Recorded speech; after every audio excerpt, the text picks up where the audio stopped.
always there. And almost always in much bigger numbers than the things they do cover. One of the biggest videos we have, I think, is us talking about what you said. So what happens when the old guard of Hollywood media meets the new wave of internet truth tellers? This isn't just a conversation. This is a cultural collision. Bill Maher brought Tim Pool on his show Club Random podcast, thinking they'll chat about politics and sip on tequilas and coconut water. But instead, Tim Pool dropped a reality check, one that speaks for every viewer who's sick of fake headlines, media spins, and elite gatekeeping. If you ever felt like your voice wasn't heard in this system, this part right here is for you. But Good. it's I said that it means so much to me because, like, it's not always good things we're saying. Yeah, but at But least you're watching, Right. and you're allowed to be wrong. Yeah. I say similarly, but my point is, like, there are people that I bring on my show who are like in their 20s. I'm like, man, I've been watching you for years. Yeah. And I'm like, one day you will be sitting where I am and I'll be retired, and that's the way life goes. I mean, I don't even care if everybody agrees all the time. It's just that it's about, and I think you would say the same for your show, it's about taking you seriously. It's about having the credibility to have them listen to whatever you're saying. And then you can say your thing. But usually they know, well, maybe he's not completely wrong about that one. You know what I'm really interested in is Real Clear Politics put out this aggregate polling by decade age. I don't want to say demographic, because it was like 18 to 29 and it was like 30 to 39. Yeah. And only one bracket was anti-Trump, and it was 70 plus. And then I I think saw that. Gen X was a tie. And then there's I really want to talk to you about this too. They're saying that Gen Z is becoming more Christian Yep. and moving to the right. Heard that too. I'm wondering what's going to happen in 10 years. So on Club Random with Bill Maher, Tim Pool just touched on something mainstream media avoids like a plague, a generational shift in values. Gen Z isn't becoming more radical. They're becoming more grounded, more faith-having, more questioning of government, more distrust in the institutions. That's not a rebellion. That's just reality catching up with the propaganda.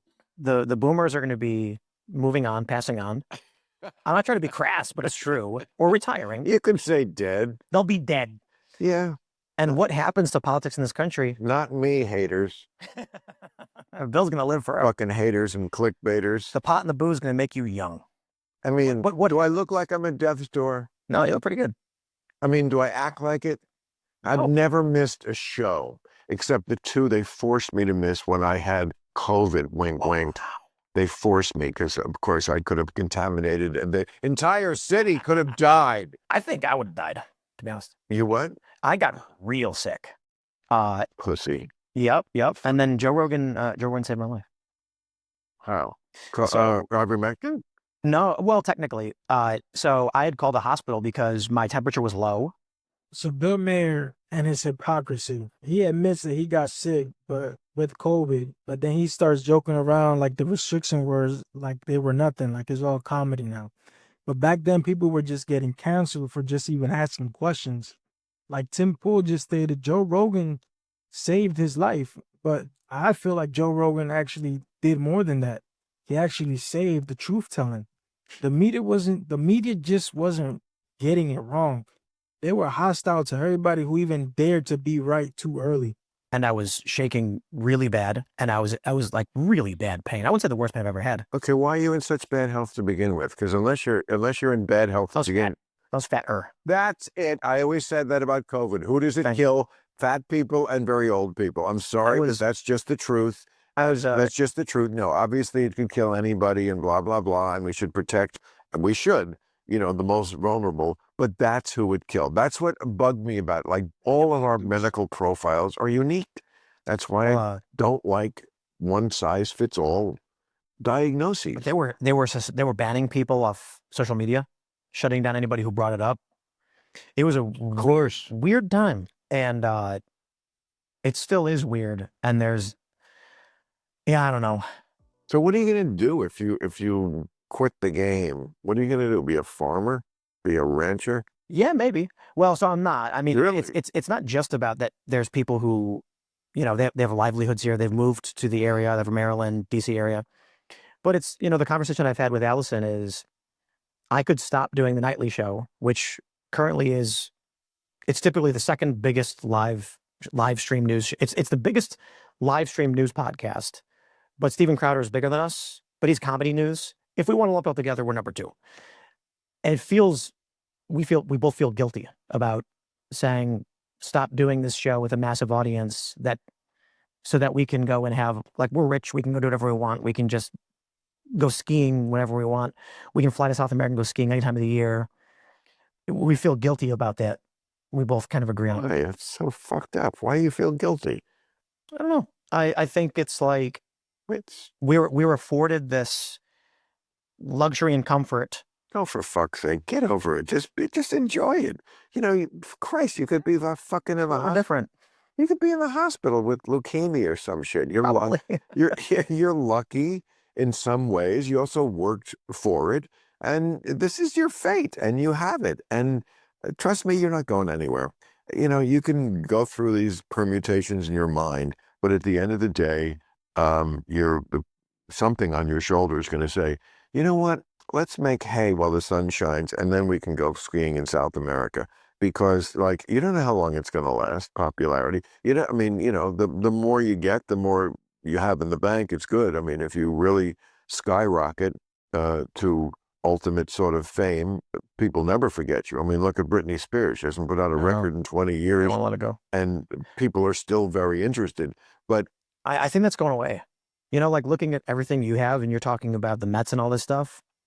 I think because of there's 2 phenomena that I think are going to break this. One is the decentralization of media through the internet, but also the lack of new mediums. Break what? Everybody wants to know what you think about things. Good, thank you. I don't, but it is true. I go to some of these media reporting websites and entertainment websites, and it's not just that Trump did something, it's how you thought about it. Oh, good. It's you, Ann Coulter, and Joe Rogan almost always. Interesting. I don't know that we have that in 10 or 20 years. So I'll break it down entertainment-wise. Really? You don't think there'll always be people who not like other this. humans? What? Not the way you guys are. Yeah. So Timcast IRL, we do maybe like 700,000 to 800,000 viewers per night, which is nothing compared to where Anderson Cooper was 20 years ago. It's decentralizing. It's changing, and right. So we have a big audience. People talk like, wow, you've got this really big show. And I'm like, yes, but there's 50 other shows now that are comparable. And also, just to put it, okay, how many adults are there in America? About 280 million. And Gen Alpha's tiny. Okay, but I'm just saying, of all the adults who could be doing something, if it's 280 million and 700,000 to 800,000 are doing something, yeah, that's compared to how many it could be. To your point, right? I mean, here's the other factor. TV shows used to get like a share, which is like the percentage of there's a rating and a share. Yeah. One is like the percentage of people who are doing anything. They could be watching TV, they could be masturbating, they could be playing tennis or ping pong, and the other is just a percentage of the people who are actually watching TV. Yeah. So a share is a smaller number because again, it's among the people who could be doing anything. And like TV shows sometimes used to get like a 40 share. 40. Like 40% of the country who could have been doing anything were watching the Wild Wild West. I mean, that is this is your point. Like exactly. It's so much more bifurcated now. So I'll give you an example. I was at a bar and I went to the jukebox and I put in Bohemian Rhapsody. And what happened? Everyone in the bar started singing. 100%. Everybody knows that one. The next song that came on, I didn't even know what it was. It was hip hop R&B. Everybody broke apart. And so back when we had very few radio stations and very few television channels, they had to be very selective about what they promoted, but they promoted to, like you said, like 40 million people, who knows? So you had that time period. Now for us, I think that combined with the lack of new people. So Gen Alpha is about 40 million. And they're expecting that if we what age are we talking about? This is 0 to, I think, 13 years old. So the one coming up. Yeah. So Gen Z just finished. Or Gen Z finished a while ago. I think it was like 2010 or something. No. 2012. I think Gen Z ended. Gen Z just began.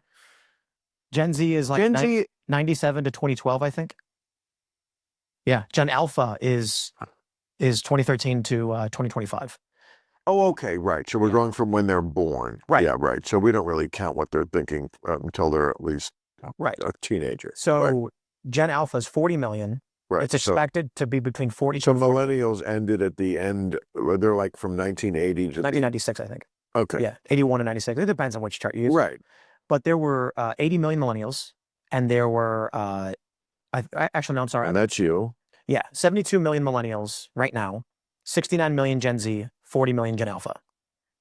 So talking about share, if in 20 years we're looking at Gen Alpha and Gen Z, the dominant generations, there's substantially less of them to buy products, to buy tickets, to know who you are. And there's an increasing competition from decentralization of media. So I don't know how we end up with another Ann Coulter, Bill Maher, Joe Rogan personality, and like the Bohemian Rhapsody song. If I go to anybody in my town where I grew up with, they all watched your show. It's liberal Chicago, and everybody would put on Real Time, and Jon Stewart and things like that. If I asked anybody who was on a Daily Show right now, they'd say, I don't know, Jon Stewart. I'd be like, one night a week, I think. And who are the other people? No idea. I think Jordan Klepper is one of them. Don't know the rest. To be fair, they have more than one host now, but I think everybody is choosing media that represents them, like you brought up earlier, and it's easier than ever to get into. Then there's going to be less people. You're talking about, owning a piece of the Mets, and I'm like, I might have a big show, but I don't think I'll ever be able to afford owning a piece of the Mets or anything like that. So let's just call it what it is. On the Club Random podcast with Bill Maher, Tim Pool didn't come to play. He came to pull the curtain back on the media game. And Bill Maher, for a minute, you could see in his face, he even knows that the old playbook doesn't work anymore. Us, the people, aren't buying the BS. We are tuned in. We are waking up, and we're tired of being spoon-fed lies by elites who think they know better.